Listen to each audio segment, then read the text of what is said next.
Jadi di sesi 2 ini, teman-teman akan mempelajari tentang pengolahan data. Di sini nanti teman-teman akan mempelajari bagaimana menyimpan data yang kompleks, kemudian mengolah data tersebut sesuai dengan kebutuhan kita. Nah, di Python itu ada beberapa tipe data ya, atau tipe data untuk menyimpan beberapa data, yaitu ada list, tuple, dictionary, dan set. Di data list ini, yang perlu kita perhatikan, biasa dicirikan dengan penggunaan kurung siku, tutup, kurung siku buka. Jadi untuk tipe data list ini, teman-teman bisa menyimpan beberapa data yang fleksibel dalam bentuk semi tabel. Nah, misalkan di sini kita masukkan listnya dengan string atau teks, misalkan nama Bayu, Wati, dan Budi. Kemudian untuk perhitungan atau perintah-perintah yang ada untuk memanipulasi list, di sini ada insert. Teman-teman tinggal perhatikan, misalkan teman-teman ingin menambah isinya, bisa langsung dengan insert, kemudian ke indeks berapa, dan elemen yang keberapa. Nah, kemudian untuk menghapus, misalkan teman-teman bisa menggunakan remove, dan seterusnya. Ini nanti ada beberapa studi kasus, teman-teman bisa langsung mencoba.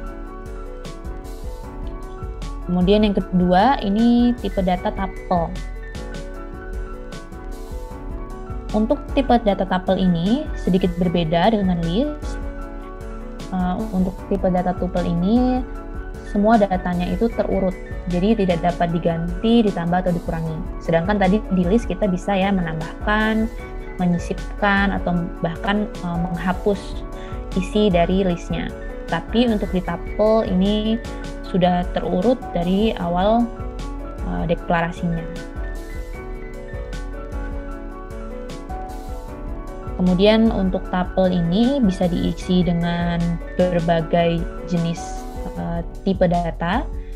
Misalkan di sini teman-teman perhatikan, untuk tuple bernama data diisi dengan string ya, string 1, 2, 3, 4 hingga 8. Untuk tuple bernama data angka, di sini ada isian berupa integer, yaitu angka 1 sampai angka 6.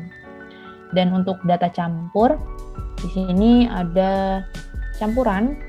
Di sini ada integer, ada string, bahkan ada list di dalamnya. Kemudian di dalamnya ada tuple itu sendiri ya. Jadi bisa dikombinasikan dari berbagai tipe data. Nah, untuk mengakses tuple, mungkin misalkan teman-teman di dalam tuple itu ada 20 elemen data yang tersimpan begitu ya. Teman-teman tinggal perhatikan aja untuk indeksnya. Jadi setiap elemen atau setiap isian yang ada di dalam tuple itu dimulai dari angka 0 sampai seterusnya. Jadi ketika teman-teman misalkan hanya butuh data ke-3, misalnya angka 3, artinya dia berada di elemen ke berapa sih? Ke indeks berapa sih? Oh, berarti indeks kedua, karena dimulai dari 0 ya. Jadi string 1 ini dimulai dari 0, 1, kemudian 2. Jadi kalau misalkan teman-teman ingin mengakses string 3, teman-teman harus menuliskannya dengan cara data, kemudian indeks kedua. Gitu. Nah, kemudian di sini juga ada cara untuk mengakses elemen di dalam elemen.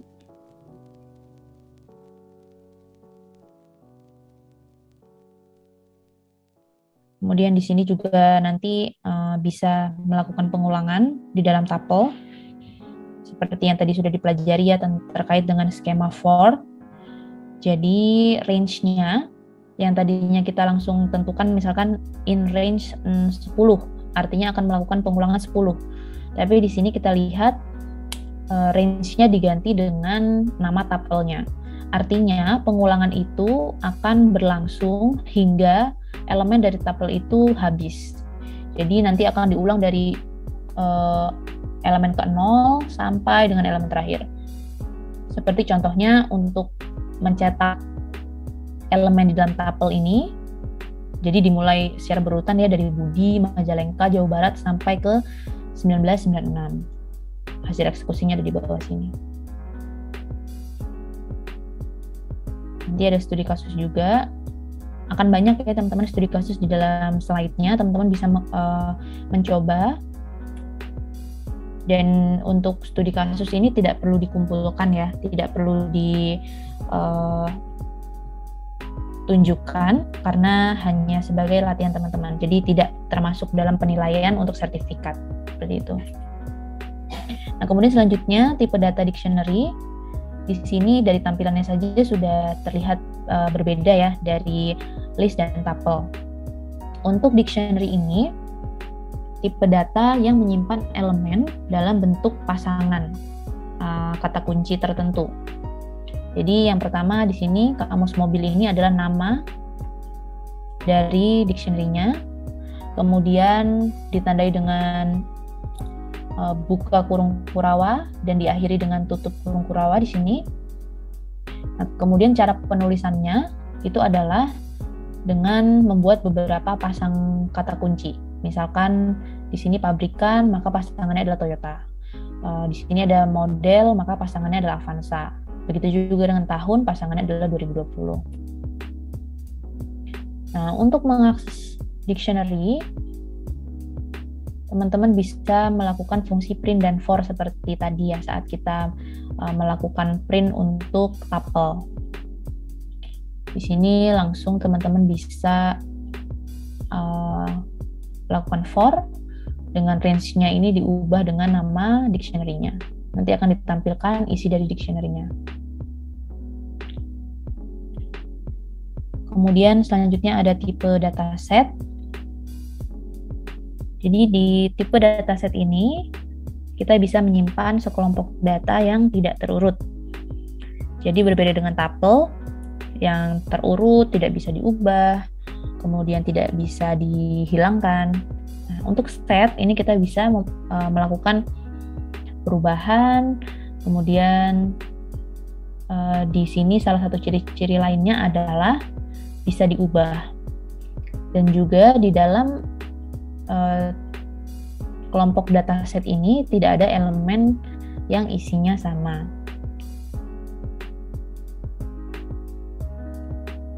Sini ada beberapa perintah untuk memanipulasi set. Tadi seperti list ya yang bisa kita modifikasi sesuai kebutuhan. Di set juga ada beberapa perintah yang sudah disediakan oleh Python, kita tinggal pakai saja. Ini nanti akan ada cara untuk mengakses elemen set. Kemudian sesi yang selanjutnya adalah pengolahan data. Tadi kita baru saja mengenali jenis-jenis datanya ya. Bagaimana sih menyimpan data kompleks menggunakan tadi list, tuple, kemudian dictionary, dan set. Selanjutnya kita mempelajari beberapa fungsi populer yang ada di Python, yang biasanya digunakan juga di machine learning. Dari map, lambda, filter, reduce, sampai slicing. Oke. Di sini untuk map fungsinya adalah untuk mengubah nilai sebuah list atau set dengan fungsi yang kita bisa buat sendiri. Misalkan di contohnya ada sebuah list bernama data. Isinya adalah angka 1, 2, 3, 4, dan 5. Kemudian kita membuat sebuah fungsi diberi nama kuadrat. Nanti masukannya 1 dinamakan X. Kemudian return hasil yang ingin didapatkan adalah pangkat 2 ya. Jadi tanda bintang-bintang ini adalah notasi untuk pangkat. Dan angka 2 ini menandakan nantinya akan dipangkatkan 2. Kemudian untuk memperoleh hasilnya, kita memanggil fungsinya di dalam fungsi map. Jadi teman-teman lihat lagi ke atas, di sini adalah map, kemudian nama fungsi, kemudian data ini adalah nama dari listnya. Seperti ini ya, hasil, kemudian map, fungsinya fungsi kuadrat yang sudah dibuat, kemudian datanya adalah list yang bernama data. Ketika kita print, maka hasilnya akan seperti ini. Karena 1 dikuadratkan jadi 1, 2 dikuadratkan menjadi 4, seterusnya hingga 5 dikuadratkan menjadi 25. Nah, teman-teman bisa mendapatkan hasil seperti ini dengan cara menuliskan, jangan lupa tipe datanya, list. Sehingga nanti hasil yang ditampilkan juga berupa list, seperti itu. Kemudian selanjutnya ini adalah lambda. Di sini teman-teman memiliki sebuah list ya. List yang sama dengan slide sebelumnya, berisikan angka 1 sampai dengan angka 5. Nah, kemudian teman-teman memanggil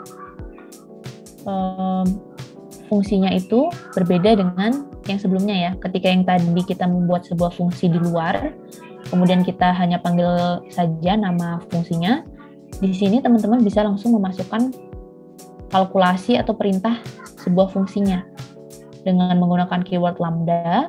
Kemudian nanti inputannya apa sih? Misalkan X, berarti elemen-elemen yang ada di datanya. Kemudian apa sih perintahnya? Perintahnya adalah X-nya dikuadratkan. Kemudian mengacu pada data yang mana ya? List data. Seperti itu. Sehingga nanti jika ditampilkan, tampilannya sama seperti tadi. Hanya saja untuk penggunaan map tanpa lambda, teman-teman harus membuat fungsi tersendiri yang nanti bisa dipanggil nama fungsinya. Nah, untuk menggunakan lambda, teman-teman langsung aja buat perhitungan atau kalkulasinya di dalam map-nya. Kemudian selanjutnya di sini ada filter.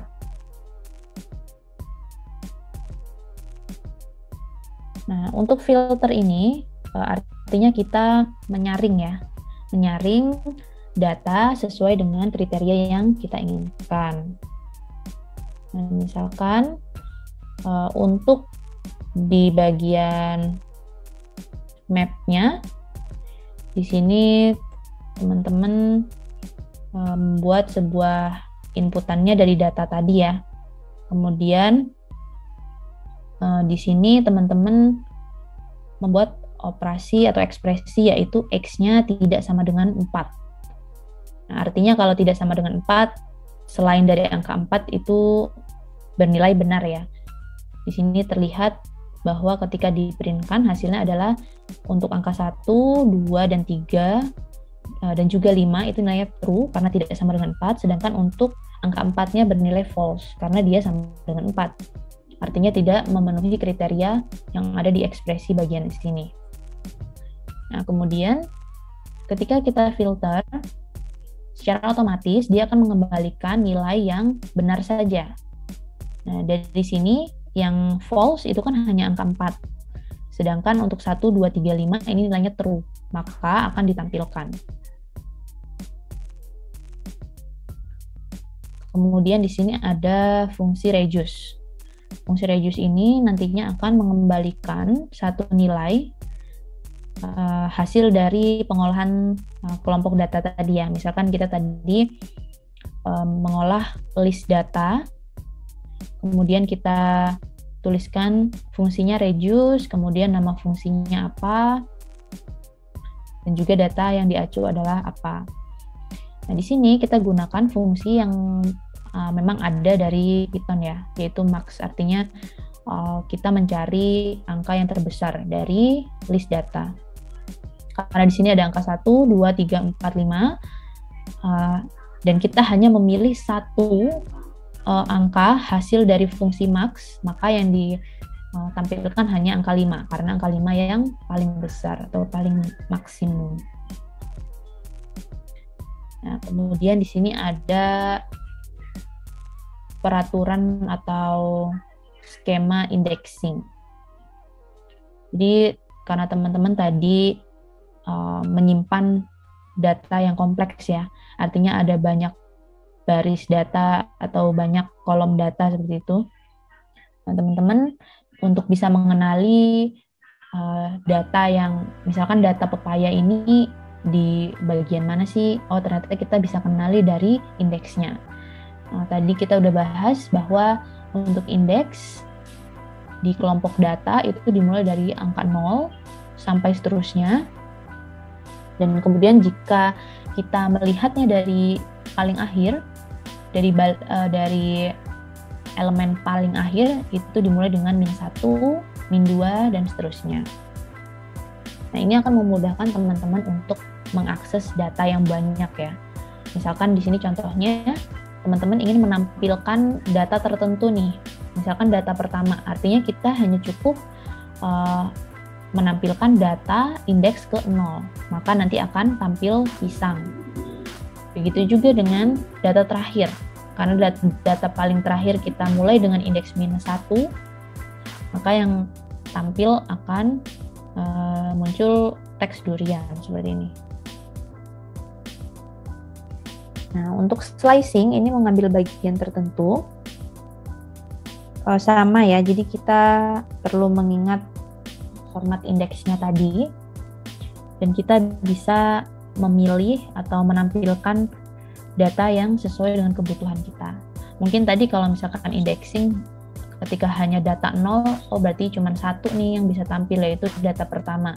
Kemudian -1, berarti yang tampil hanya data terakhir. Gimana jika saya ingin menampilkan hanya data pisang, mangga, pepaya, sampai dengan salak gitu. Jadi jeruk dan duriannya nggak ikut.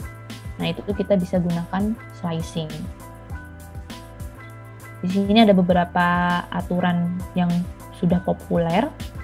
Misalkan untuk yang pertama ya. Di sini adalah dari awal hingga sebelum indeks kedua. Artinya di sini 0 itu adalah indeks pertama yang akan kita akses. Kemudian titik 2 ini artinya hingga data sebelum indeks kedua. Artinya kalau misalkan untuk 0 sampai dengan sebelum indeks kedua, kita kembali ya. Berarti kan nanti yang akan tampil adalah pisang dan mangga. Teman-teman nanti bisa praktekkan di Visual Studio Code atau di text editor ya, supaya lebih bisa tervisualisasikan gitu outputnya. Nah, kemudian untuk indeks selanjutnya nih, slicing selanjutnya, misalkan di sini titik 2, 3. Artinya yang akan ditampilkan adalah 3 data pertama. Kalau kita balik lagi, berarti nanti yang akan ditampilkan adalah pisang, mangga, dan pepaya. Nah, kemudian mungkin yang agak tidak biasa, itu ada di bagian ini ya. Yang titik 2-nya ada 2. Biasanya ini cukup membingungkan. Nah, jadi untuk titik 2-nya ada 2 ini menandakan sebuah lompatan. Artinya, ketika bagian awalnya ini tidak ada, secara default dia akan memulai dari data pertama. Kemudian dia akan melompat sebanyak 2 lompatan. Misalkan dari pisang ya, kemudian lompat 2, teman-teman perhatikan pointernya ya. Jadi dari pisang nanti akan lompat ke 1, 2. Nah, nanti kan lompat 2, artinya nanti langsung ke pepaya. Seperti itu. Dan seterusnya. Nanti teman-teman bisa coba